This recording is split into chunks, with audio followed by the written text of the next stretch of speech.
everyone, this is Krisha and Aghara, and today I wanna tell you that I have brought you the questions that are mostly asked in biochem for 2 marks, and today we are gonna discuss all of those like most IMP questions.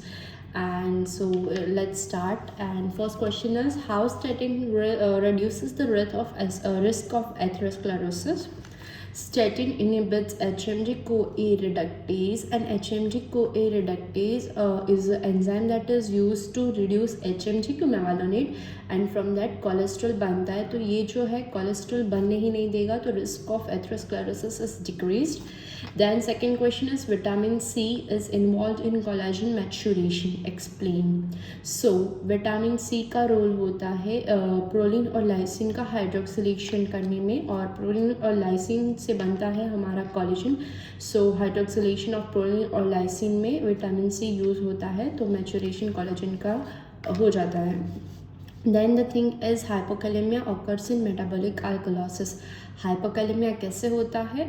It will increase HCO3 increase होने की वजह से हमारा जो blood pH होता है वो भी बढ़ जाता है. अल्कलोसिस हो रहा है तो ऑफकोर्स ब्लड pH बढ़ेगा, और उसमें जो K+ होता है वो शिफ्ट होने लग जाता है बाहर की साइड. तो बाहर की साइड जब इंट्रासेलुलर से एक्स्ट्रासेलुलर K+ का शिफ्टिंग होता है एक्स्ट्रा सेलुलर से इंट्रासेलुलर, तो एक्स्ट्रासेलुलर फ्लूइड में हमारा कैल्शियम पोटेशियम है वो डिक्रीज होगा, तो हाइपोकैलेमिया होगा.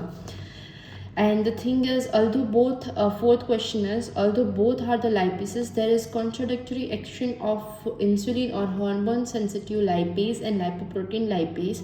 So that is इंसुलिन का इफेक्ट हमें बताना है हार्मोन सेंसिटिव लाइपेज और लाइपोप्रोटीन लाइपेज पे. तो हार्मोन सेंसिटिव लाइपेज जो होता है वो हमारा ट्राइएसाइल ग्लिसरॉल से फ्री फैटी एसिड बनाता है, जिसमें एडिपोज टिश्यू में जो भी स्टोर होता है ट्राइएसाइल ग्लिसरॉल उसको फ्री फैटी एसिड में करता है. तो जब फास्टिंग कंडीशन होगी तब इंसुलिन हमारा जो है इस एक्टिविटी को डिक्रीज करेगा, इंसुलिन कम होगा फास्टिंग में, तो ये वाली एक्टिविटी वैसे इनहिबिट होंगी. और लाइपोप्रोटीन लाइपेज पे इंसुलिन का क्या एक्शन रहता है? वो कैपिलरी एंडोथेलियम में लाइपोप्रोटीन लाइपेज पाया जाता है, और वो जो होता है VLDL को इंक्रीज़ करता है. फास्टिंग स्टेट में इंसुलिन इसको इंक्रीज़ करता है, तो इंसुलिन इसको प्रमोट करता है लाइपोप्रोटीन लाइपेज को, और हार्मोन सेंसिटिव लाइपेज को डिक्रीज़ करता है. Then, why blood should be collected in fluoride containing vacuotinor for plasma glucose estimation? क्योंकि फ्लोराइड कंटेनिंग वैक्यूटी जो होती है वो इनोलिस एंजाइम को उसमें इनोलिस एंजाइम को इनहिबिट करेगी, तो ग्लाइकोलिसिस नहीं होगा, तो ग्लूकोज का लेवल जितना था उतना ही रहेगा, और ग्लाइकोलिसिस नहीं हुआ होगा तो पायरुवेट में नहीं फॉर्म होगा, और ग्लूकोज का लेवल जितना पहले था ब्लड कलेक्ट किया तब था उतना ही लास्ट में रहेगा. और अगर फ्लोराइड वैक्यूटी में हमने नहीं लिया ग्रे वैक्यूटी में, तो क्या होगा? ग्लाइकोलिसिस हो जाएगा और हमें थोड़ा सा वैल्यू कम देखने को मिलेगा ग्लूकोज का. Then next question is, what do you mean by window period in AIDS? Which protein can be detected in the blood during window period? So window period ऐसा पीरियड होता है एड्स में कि जब हमें कोई भी सिम्टम्स नहीं देखने को मिलते हैं, और सिम्टमलेस एड्स होता है, बॉडी में वायरस होता है HIV, बट हमें सिम्टम्स नहीं देखने को मिलते हैं, बहुत कम सिम्टम्स होते हैं. Like clearly you could not be able to differentiate between कि ये नॉर्मल सिम्टम्स है कि एड्स के सिम्टम्स है, उसको हम बोलते हैं window period.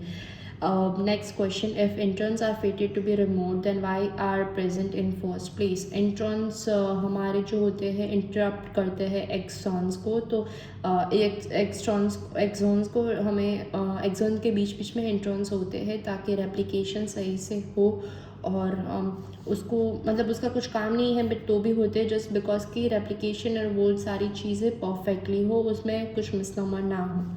Then telomere sequence does not contain any information, still needs to be replicated. telomere जो लास्ट का सीक्वेंस होता है उसको बोलते हैं, और वो इसीलिए प्रेजेंट होता है ताकि हर टाइम जब हमारा रेप्लिकेशन हो रहा है, जब भी रेप्लिकेशन हो रहा है पीछे से थोड़ा थोड़ा सीक्वेंस कम होता जाता है, रेप्लिकेशन का नहीं होता है. अगर टेलोमेरेज नहीं होगा तो हमारा जो DNA का रेप्लिकेशन होना है तो DNA खुद कम हो जाएगा रेप्लिकेशन का. If there is AAA then on second replication, if there are 5 A's AAAAT then second replication में T चला जाएगा, फिर A चला जाएगा, तो बहुत कम DNA की स्ट्रैंड हो जाएगी। उससे बेहतर है कि पीछे टेलोमेयर का सीक्वेंस लगा देते हैं, ताकि जो भी हमारी ये स्ट्रैंड है जितनी DNA की है वो हमारी DNA की सेम स्ट्रैंड रहे, उस पर किसी का इफेक्ट ना आए, यानी टेलोमेयर अगर जा रहा है तो कुछ प्रॉब्लम ना हो और DNA का पूरा सीक्वेंस रहे, DNA में कुछ माल फंक्शनिंग ना हो। Then another question is protein are synthesised in pre pro form. So pre pro form में अगर प्रोटीन सिंथेसाइज नहीं किया, या तो हमने बॉडी में इंटेक्ट किया, या एक जगह पे बना दूसरी जगह पे प्रोटीन का रोल है, तो ये प्रोटीन दूसरी जगह पे जाने से पहले डिग्रेड हो जाएगा। अगर बीच में कुछ हमें प्रोटीन के लाइसेस मिल गए, तो प्रोटीनियस मिल गए, तो क्या हो जाएगा, लाइसिस हो जाएगा प्रोटीन का before reaching to its actual location. तो ये ना हो, उसकी वजह से हमें उसको इनएक्टिव फॉर्म में बनाना पड़ता है प्री प्रो फॉर्म में। So next question is glucose 6 dehydrogenase deficiency. Patient developed hemolysis after anti-malarial treatment. Glucose 6 phosphate dehydrogenase जो एंजाइम है वो होता है HMP शंट के लिए, और HMP शंट ये एंजाइम डेफिशिएंट है, तो HMP शंट नहीं होगा तो NADPH डिक्रीज रहेगा। और NADPH का एक मेजर रोल होता है RBC की मेम्ब्रेन इंटीग्रिटी को मेंटेन करने में ग्लूटाथायोन रिडक्टेज के साथ GSH के साथ। तो इसमें क्या होगा, NADPH नहीं होगा तो RBC का हीमोलाइसिस हो जाएगा after giving anti malarial drugs, because anti malarial drugs जो होते हैं वो हमारे हाईली स्ट्रॉन्ग ऑक्सीडाइजिंग एजेंट होते हैं। Then the second thing is mannitol is use to reduce intracranial pressure in clinical practice, because mannitol जो होता है वो ऑस्मेटिक डायूरेटिक की तरह यूज़ करते हैं हम, और वो ऑस्मेटिकली एक्टिव होता है। तो जो इंट्राक्रैनियली जो भी प्रेशर बढ़ा होगा वो ड्रॉ आउट करेगा फ्लूइड को अपने साथ, एक्स्ट्रा क्रैनियली बाहर फ्लूइड को खींच के लेके जाएगा, and it is excreted out through urine, right. And next question is brain can use ketone bodies but not the fatty acids, because due to blood brain barrier fatty acids do not cross but ketone bodies do cross. Then also due to the enzyme thioporase that is present in brain. And another question is why mitochondria are known as parasite, because mitochondria have their own DNA, circular DNA खुद के पास होता है, इसीलिए mitochondria can act as parasite sometimes. Then why potassium level should be strictly monitored. Potassium level को strictly इसलिए monitor किया जाता है क्योंकि उसकी बढ़ जाएगा तो cardiac arrest, because nerve potential हमने पढ़ा है नर्व मसल फिजियोलॉजी में कि नर्व पोटेंशियल मेंटेन करने के लिए सोडियम और पोटेशियम का बहुत इंपॉर्टेंट रोल होता है। तो अगर सोडियम डिक्रीज हो जाएगा तो भी हमें प्रॉब्लम हाइपोकैलेमिया हो जाएगा, और अगर बढ़ गया तो हमें कार्डियक अरेस्ट और कार्डियक सिम्टम्स देखने को मिलेंगे, और कम हो गया तो लाइक फेंटिंग टाइप सिम्टम्स देखने को मिलेंगे। दूसरा है why albumin concentration is altered more in chronic liver diseases than in acute liver diseases, because the main source of albumin is liver, and जब क्रॉनिकली यानी कि बहुत टाइम तक लीवर का डिसीज रहेगा तो वो नहीं बना पाएगा, और एल्ब्यूमिन का फंक्शन होता है प्लाज्मा ऑस्मोलरिटी मेंटेन करने में, तो फिर वो भी नहीं होगा। Then calcitriol requires both liver and kidney for activation. So the question is कि calcitriol that is vitamin D का एक्टिव फॉर्म को लिवर और किडनी दोनों चाहिए एक्टिवेशन के लिए, तो उसके लिए दो एंजाइम्स होते हैं। फर्स्ट वन इज़ 25 हाइड्रोक्सिलेज और 1 अल्फा हाइड्रोक्सिलेज, वो दोनों एंजाइम है वो विटामिन डी को कैल्सिट्रॉल में फॉर्म करते हैं from cholecalciferol to 25 cholecalciferol and 125 cholecalciferol में कन्वर्ट करते हैं, and 125 cholecalciferol is something known as calcitriol most important, right?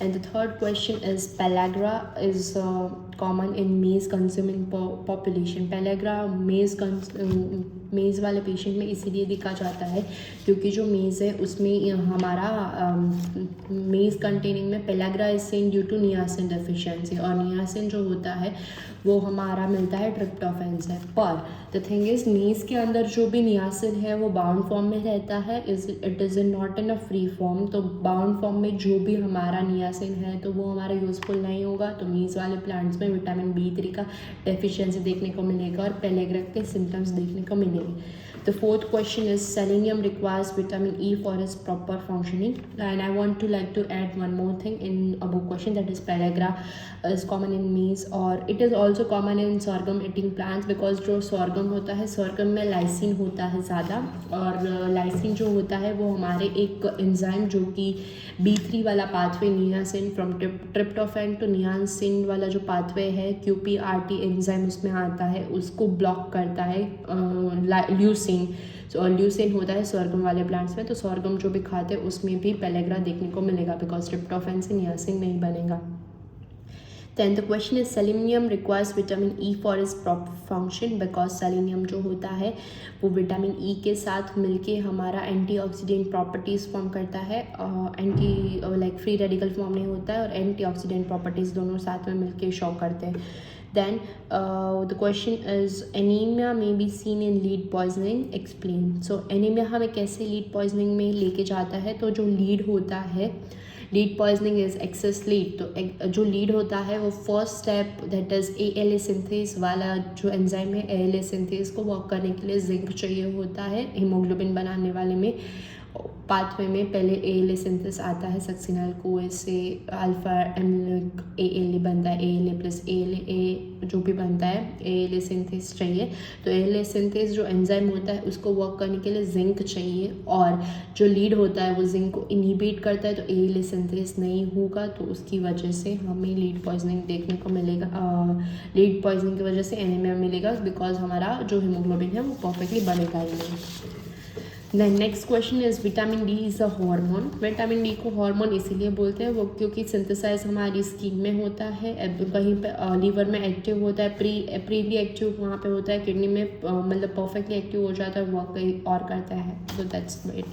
Glucose alanine cycle होती है वो स्टार्वेशन लाइक कंडीशन में इसीलिए एक्टिव होती है, that is known as Cahill cycle. और ग्लूकोज पैरोइड से एलिनिन बन के एलिनिन फिर जाता है लीवर में बन के फिर मसल्स में जाके फिर से वो वाली साइकिल होती है. और स्टार्वेशन लाइक कंडीशन में इसलिए होती है क्योंकि हमें ब्लड ग्लूकोज लेवल मेंटेन करना रहता है. स्टार्वेशन में हमें ग्लूकोज नहीं मिलेगा तो वो एलिनिन से फिर से ग्लूकोज बनाने के लिए ये साइकिल होती है. Then carbohydrate will induce sleep while protein rich food will cause alertness just because के कार्बोहाइड्रेट जो भी होते हैं हमारे वो हमारे बॉडी में इंसिडेंट जब भी हमने कार्बोहाइड्रेट्स वाला खाना खा लिया तो ब्लड में हमारा कार्बोहाइड्रेट्स ज़्यादा होगा और बॉडी जो है पहले कार्बोहाइड्रेट्स को अपटेक करेगी और उसकी वजह से हमें नींद आएगी. But while protein rich food और प्रोटीन में भी ट्रिप्टोफैन, तो बड़े बड़े एमिनो एसिड्स अगर है ट्रिप्टोफैन जैसे हमने खा लिए तो वो क्या होगा बॉडी में अपटेक होगी और तब हमें वो अलर्टनेस कॉज करेंगे. Then another question is how statin will reduce cholesterol level by HMG CoA reductase को ब्लॉक करता है. Then Romberg's और Babinski sign. Romberg's sign क्या होती है, जब आप कोई भी पेशेंट को आंख बंद करके खड़े रहने के लिए बोलेंगे वो पर्सन नहीं खड़ा रह पाएगा, वो गिर जाएगा. And Babinski sign is something extra like ये आपका फुट है तो आपको ऐसे से ऐसे पूरा ऐसे with the help of that hammer करना होता है, हैमर का टील से ऐसे करना होता है और एक्सटेंशर पैरामिल फ्रैक्शन देखने को मिलेगा. और ये विटामिन B12 डेफिशिएंसी में कॉमन होता है, दोनों साइन पॉजिटिव देखने को मिलती है. Then another question is microcytic hypochromic anemia में आयरन के साथ विटामिन C और E को क्यों दिया जाता है, क्योंकि आयरन के साथ विटामिन C को इसलिए दिया जाता है क्योंकि विटामिन C है Fe+3 से Fe+2 में कन्वर्ट करता है आयरन को और आयरन का एब्जॉर्बिंग स्टेट जो है वो Fe+2 है और एक करने में से जो भी फ्री रेडिकल जनरेट होंगे वो हमारी एंटीऑक्सीडेंट प्रॉपर्टी शो करेंगी विटामिन E और वो फ्री रेडिकल जनरेट नहीं होने देंगी और ले लेंगे फ्री रेडिकल को जो विटामिन C से जनरेट हुआ है. Then differentiate between detoxification and toxification. Detoxification is a process in which जो भी प्रोडक्ट है उसको लेस टॉक्सीफाई कर रहे हैं तो डिटॉक्सिफिकेशन, और टॉक्सिफिकेशन इज अ प्रोसेस इन विच उसको मोर टॉक्सिक प्रोडक्ट बना रहे हैं. Then why inulin clearance is the best marker to estimate GFR. GFR को estimate करने के लिए inulin best है just because inulin is neither produced in body and renal tubules और neither reabsorbed. तो उसकी वजह से inulin को यूज़ कर सकते हैं, जितना हमने इंटेक दिया उतना ही आउटपुट मिलना चाहिए. Then tryptophan deficiency leads to depression just because tryptophan में से सेरोटोनिन बनता है, तो डिफिशियंसी होगी तो सेरोटोनिन वाला पाथवे नहीं होगा और उसकी वजह से हमें डिप्रेशन देखने को मिलेगा. Then next question is vitamin B9 deficiency lead to homocystinemia, homocystinuria.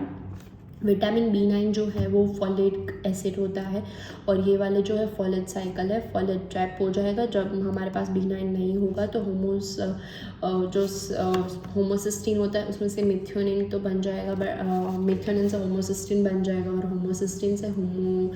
Homocysteine से दूसरा हमारा नहीं बनेगा, एस एडिनोसाइल होमोसिस्टीन नहीं बनेगा, तो उसकी वजह से ये सिम्टम्स हमें देखने को मिलेंगे. होमोसिस्टीन का एक्युमुलेशन होगा, वो मिथ्योनिन में कन्वर्शन नहीं होगा उसका.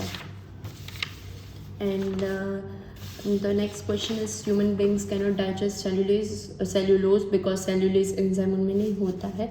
The second question is amino acid can be separated by electrophoresis just because कि उसमें स्विटर आयन फॉर्मेशन होता है, पॉजिटिव चार्ज और नेगेटिव चार्ज दोनों प्रेजेंट होता है अमीनो एसिड्स में. Then question is alpha 1 antitrypsin causes emphysema, क्योंकि वो इनहिबिट करता है किसको, न्यूट्रोफिल इलास्टेज को.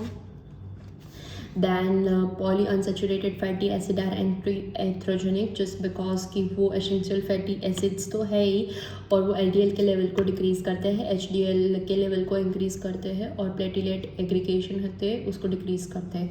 Then we have children have higher ALP as compared to adults just because children में जो बोन होते हैं वो ग्रोइंग बोन्स होते हैं और बोन के अंदर ऑस्टियोब्लास्ट होता है और ऑस्टियोब्लास्ट ही हमारे ALP अल्कलाइन फॉस्फेटेज को बनाता है. तो ऑस्टियोब्लास्ट से अल्कलाइन फॉस्फेटेज बनता है तो बहुत ज़्यादा एक्टिविटी होगी, ऑस्टियोब्लास्ट ज़्यादा होगा तो ALP भी ज़्यादा होगा. Then the next question is specific gravity of urine is low in diabetes insipidus. That is insipidus में स्पेसिफिक ग्रेविटी इसलिए लो होती है बिकॉज उसमें वाटर लॉस ज़्यादा हो रहा है, बट जो सॉल्यूट का लॉस होता है वो उतना ज़्यादा नहीं होता, बट वाटर लॉस यूरिन में ज़्यादा होता है. तो यूरिन में amount of water is more than the normal constitute of urine, मतलब सॉल्यूट कम होगा. Then Golgi apparatus is called packaging unit of cell just because it stores, modifies and packages the protein. Then ice cream can be eaten by diabetic patient क्योंकि जो ice cream में sugar होती है वो directly increase नहीं कर देती है शुगर लेवल को. Then cataract formation is common in patient with uncontrolled diabetes mellitus just because कैसे कैटरेक्ट फॉर्म होता है, हमारा जो ग्लूकोज होता है ग्लूकोज को इंसुलिन नहीं मिले, मतलब इंसुलिन नहीं होगा तो ग्लूकोज का अपटेक नहीं होगा तो ग्लूकोज हमारी लेंस में आएगा, लेंस में एल्डोलेज रिडक्टेज की मदद से सॉर्बिटल में कन्वर्शन होगा, किसका हमारे ग्लूकोज का सॉर्बिटल में कन्वर्शन हो गया और सॉर्बिटल होता है वो ऑस्मोटिकली एक्टिव होता है, सारा वाटर को ड्रेन कर देगा उसकी वजह से.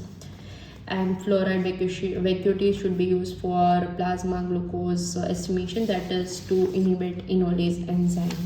So this was all about the most big questions of Biochem University exam. 2 mark के इतने इम्पोर्टेंस है.